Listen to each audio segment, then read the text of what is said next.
নমস্কার বন্ধুরা, Debanti blog and কুকিজে সবাইকে আরও একবার স্বাগত। আজকে আমি বানাবো চিচিঙ্গার একটা সিম্পল রেসিপি। তো এই রেসিপিটা সিম্পল কিন্তু খেতে খুব অসাধারণ। তো প্রথমে আমি চিচিঙ্গাটাকে ভালো করে ছিলে নিয়েছি, গায়ে যে সবুজ সবুজ ছিলকাগুলো থাকে ভালো করে ছিলে নিয়ে তারপরে আমি এরকম পাতলা পাতলা রাউন্ড শেপে কেটে নেব। আর রাউন্ড শেপে কেটে নেওয়ার পরে মধ্যে থেকে আমি আরও একবার ফালি দিয়ে আরেকটু ছোটো করে নেব, যাতে আমার রান্নাটা করতে সুবিধা হয়।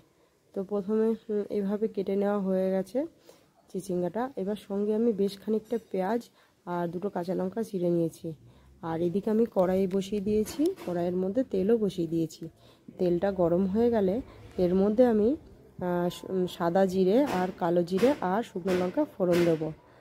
আর ফোড়নটা একটুখানি ভাজা হয়ে গেলে তার মধ্যে আমি পেঁয়াজগুলো দিয়ে দেবো। তো এই রান্নাগুলো সিম্পল, কিন্তু যদি আপনাদের ভালো লাগে তাহলে অবশ্যই আমার চ্যানেলটি সাবস্ক্রাইব করবেন এবং লাইক করবেন, বন্ধুদের মধ্যে অনেক বেশি শেয়ার করবেন আর আমার পাশে থাকবেন।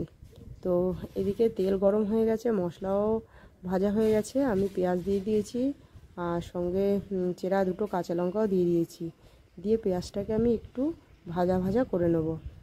পেঁয়াজটা একটু ভাজা হয়ে গেলে আমি একটা টমেটো কুচি কুচি করে কেটে রেখেছি, সেই কুচানো টমেটোটা দিয়ে দেবো।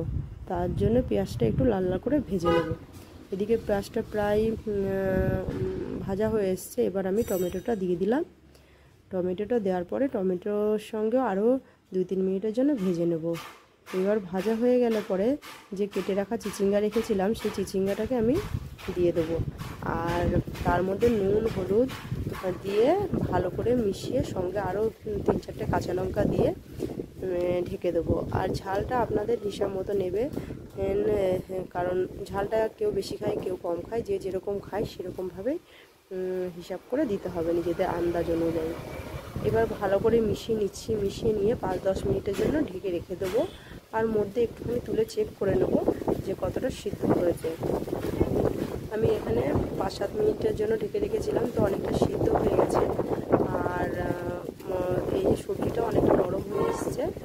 এবার আমি বাদবাকি যে মশলাগুলো রেখেছি সেইগুলো দিয়ে দেবো। তো তার আগে একটু ভালো করে নেড়ে নিই যাতে কড়াইয়ের নিচে লেগে না যায়। আমি এই কারণে ভালো করে উল্টে পাল্টে নেড়ে নিচ্ছি, কারণ সবজির যে জলটা ছিল জলটা প্রায় শুকিয়ে এসছে। এবার ভালো করে নেড়ে নেওয়ার পরে তারপরে আমি এর মধ্যে ধনের গুঁড়ো, জিরের গুঁড়ো আর 1 চামচের মতো আদা বেটে রেখেছিলাম সেটা দিয়ে সামান্য একটু জল দেবো, কারণ এর মধ্যে সবজির মধ্যে কোনো জল ছিল না, তো পুড়ে যাওয়ার ভয় ছিল, তাই আমি একটু জল দিয়ে আর একটু ভালো করে কষিয়ে নেবো যাতে মশলার সাথে পুরো সবজিটা ভালোভাবে মিশে যায়। তো সবজিটা পুরো মিশে ভালোভাবে মাখা মাখা হয়ে গেছে। এবার আমি নামিয়ে নেব। দেখুন বন্ধুরা, সিম্পলভাবে রান্না করা কিন্তু খুবই সুন্দর আর খেতেও খুব সুস্বাদু হয়েছিল।